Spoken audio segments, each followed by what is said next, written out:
Road to Vostok is, in the words of the devs, a hardcore single-player survival game set in a post-apocalyptic border zone between Finland and Russia.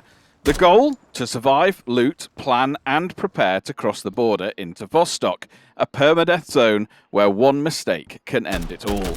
In this video, I jump into Road to Vostok, see what it's like, what it does well, what it does less well, and then whether I think it's worth picking up and playing, waiting for more development as it's in early access, or if it's best to give it a miss altogether. Let's get into it.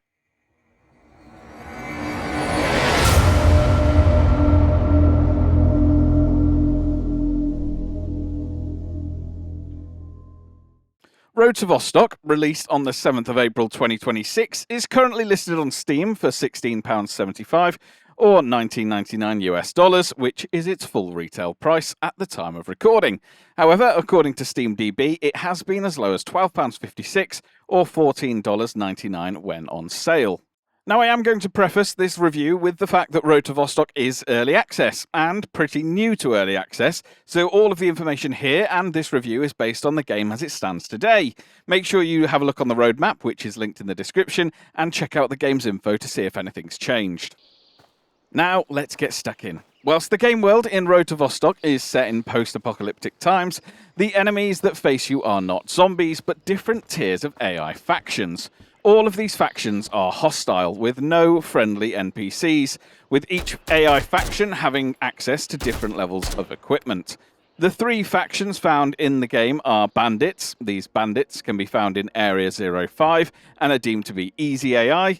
Then there's guards who operate in the border zone, which are medium difficulty. And then finally, there's the military, who you'll find in Vostok, who are the hardest AI, save for bosses, in the game.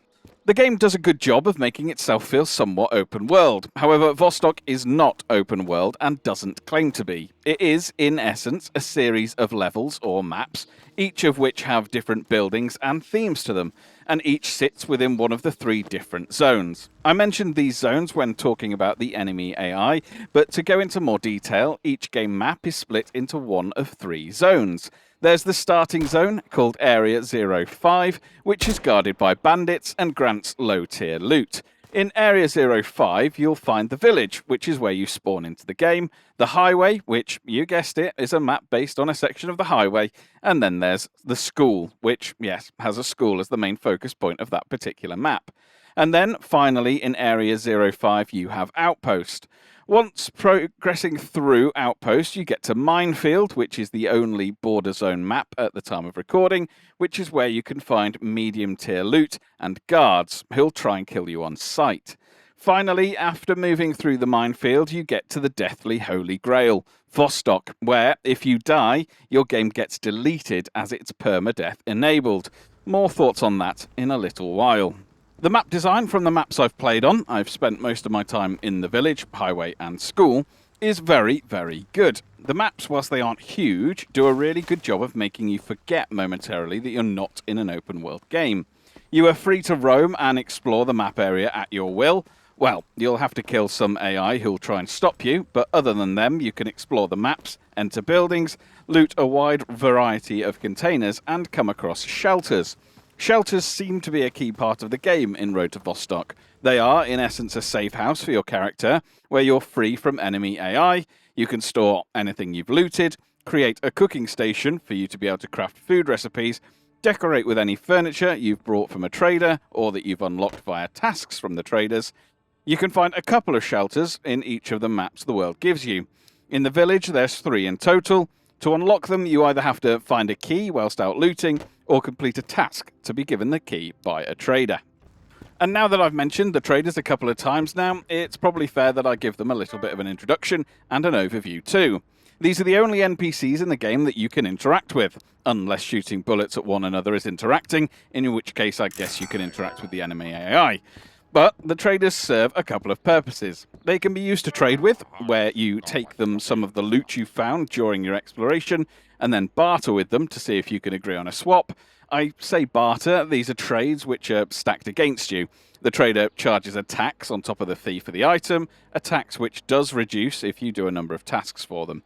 It's not really bartering, it's more of clicking on what you want, seeing the value and then trying to click on the things you're willing to give up to get to that value. There isn't any negotiation or fluttering of your eyelashes to get a better price. The tasks the traders give you are each given a difficulty ranking and can vary in ease quite wildly.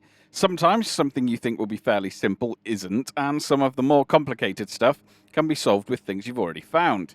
The trader's tasks work a little differently to other games, in the sense that you find an item, then go to the trader, see if it's a task, and if so, can complete the task.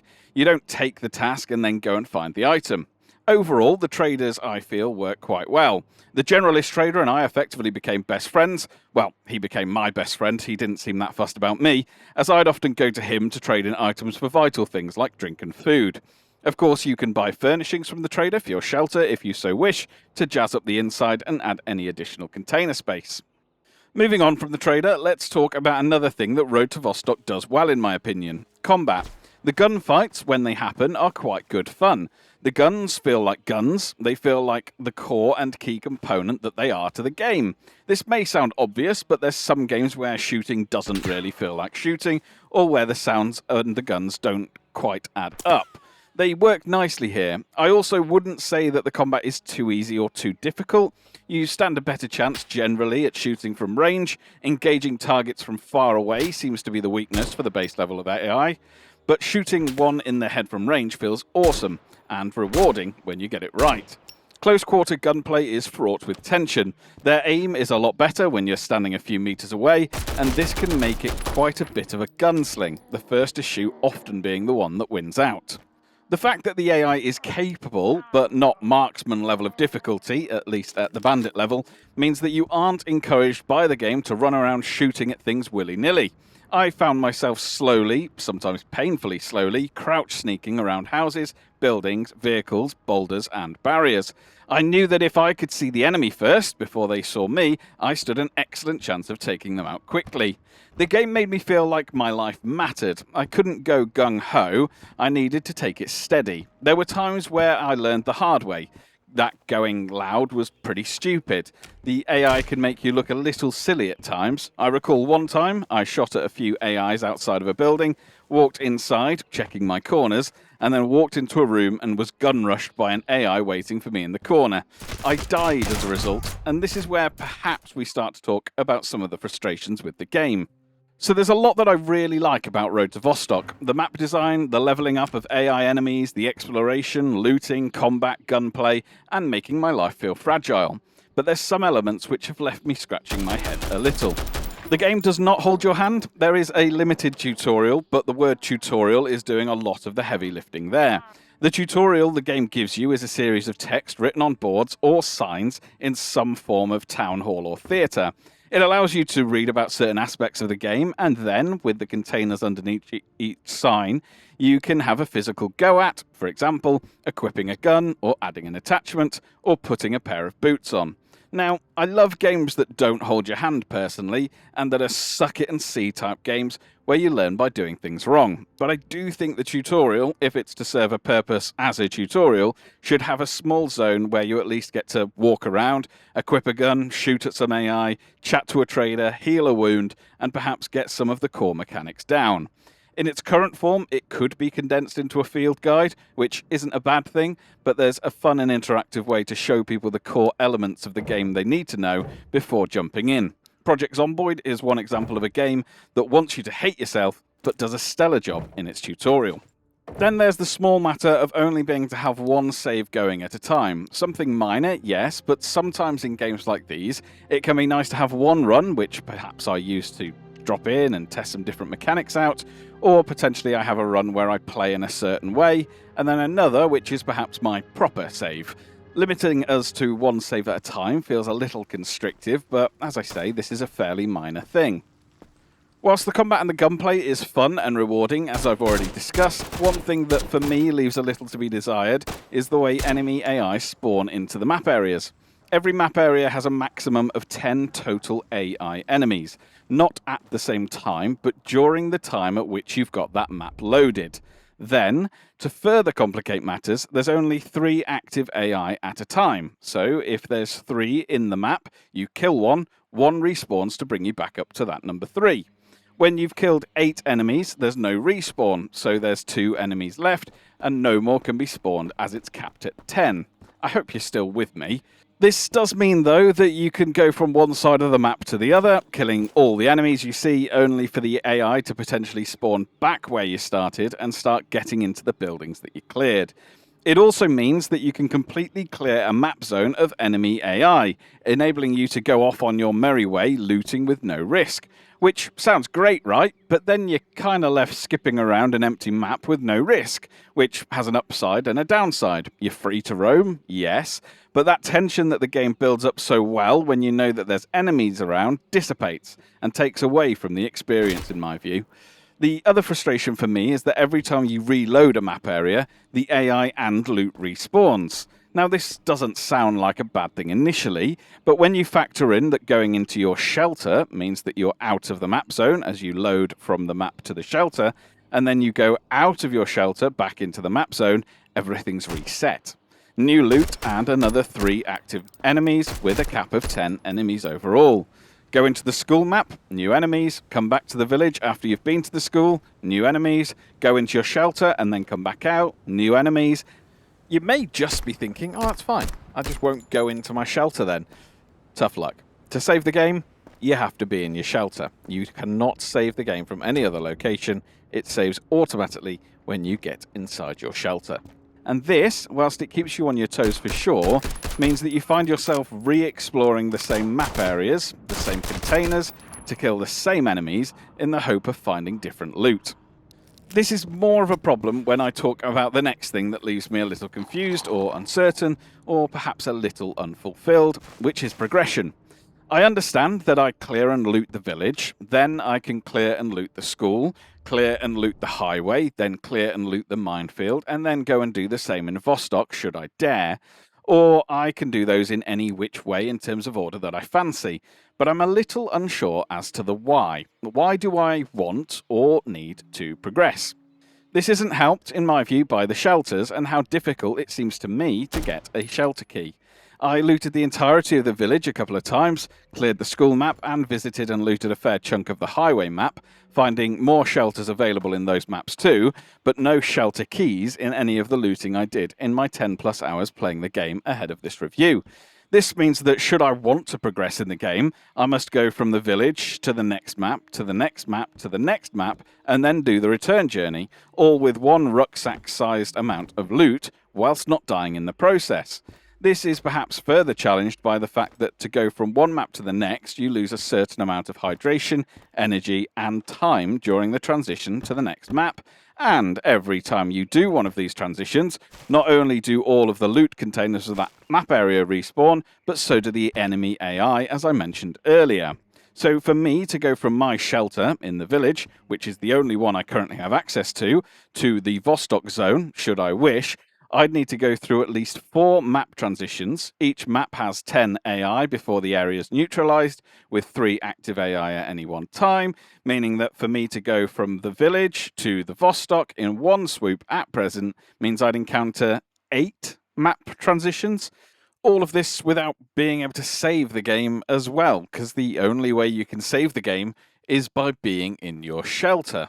And with every transition, the enemy and loot respawns, meaning a total of up to 80 enemies across the maps. But they're not new enemies in new areas, it's the same level of enemy as normal. Bandits in Area 05, guards in the border zone, military in the Vostok Zone, and the same map, which means no new exploration on my way there or back. This is where, for me, the linear nature of the maps can feel a little repetitive, and I find myself sort of asking why. The bigger why also comes when I start talking about Vostok. The Vostok Zone is permadeath. You die there, your save is deleted and gone forever, unless you've gone out of your way to circumnavigate the game's intended path by backing up your save game elsewhere. Now, I am a sick man. I love permadeath in my games. My survival games, if they have the option to turn on permadeath, I'm there. And there is the option to enable permadeath all the time on Road to Vostok should you wish. But my challenge here is that for the reasons already discussed, getting to Vostok in and of itself is a pain in the bum. So to go through all of the effort, the map areas, the transitions, the enemy respawns to get there, and be faced with, survive, or permanently lose your save feels brutal.